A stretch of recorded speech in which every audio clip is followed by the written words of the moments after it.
Assalamualaikum warahmatullahi wabarakatuh. Hamdan wa syukran lillah. Salatan wa salaman ala rasulillah. Ashhadu an la ilaha illallah wahdahu la syarikalah. Wa ashhadu anna sayyidana Muhammadan abduhu wa rasuluh. Allahumma fasalli wa sallim wa barik ala sayyidina Muhammad wa ala ali sayyidina Muhammad. Sahabat aksi yang dirahmati Allah subhanahu wa ta'ala.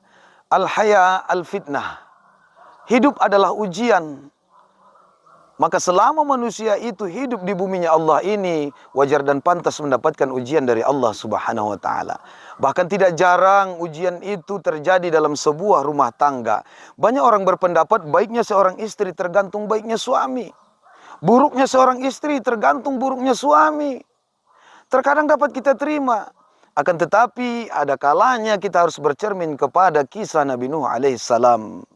Apakah Nabi Nuh bukan seorang yang baik? Baik.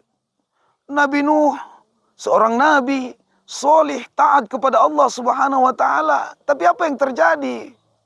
Istrinya membangkang kepada beliau, bahkan anaknya durhaka kepada Nabi Nuh alaihissalam. Pelajaran apa yang bisa kita ambil dari kisah ini? Bahwa tidak selamanya keburukan istri itu dikarenakan buruknya seorang suami. Memang benar, ar-rijalu qawwamuna 'alan nisa. Laki-laki adalah pemimpin bagi perempuan. Bahkan di akhirat kelak tidak akan bergeser satu langkah pun seorang suami dari hadapan mahkamah Allah subhanahu wa ta'ala sebelum ia mempertanggungjawabkan istri dan anak-anaknya. Akan tetapi bisa jadi kebaikan telah disampaikan. Pendidikan agama sudah diajarkan, akhlak sudah ditanamkan, adab juga sudah dititipkan.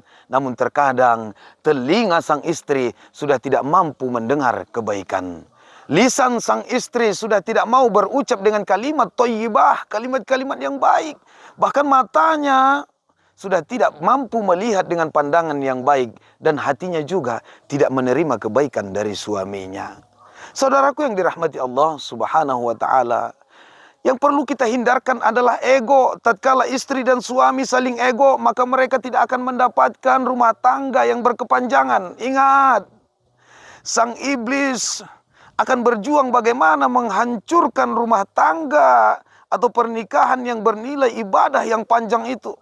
Kita sholat hanya beberapa menit, melaksanakan haji dan umroh hanya beberapa hari, berpuasa hanya beberapa saat.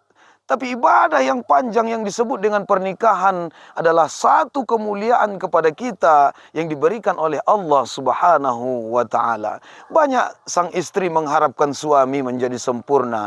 Sang suami mengharapkan istri yang sempurna. Tapi mereka lupa bahwa mereka disatukan agar mereka dapat saling menyempurnakan, menutupi kekurangan, melengkapi kelemahan. Inilah tujuannya. Akan tetapi bila ego lebih keras daripada keimanan di dalam rumah tangga itu, mereka tidak akan mendapatkan yang namanya kenikmatan dalam kehidupan berumah tangga. Padahal di dalam berumah tangga itu tujuannya adalah sakinah, mawaddah, warahmah. Bahkan tujuan akhirnya adalah husnul khotimah.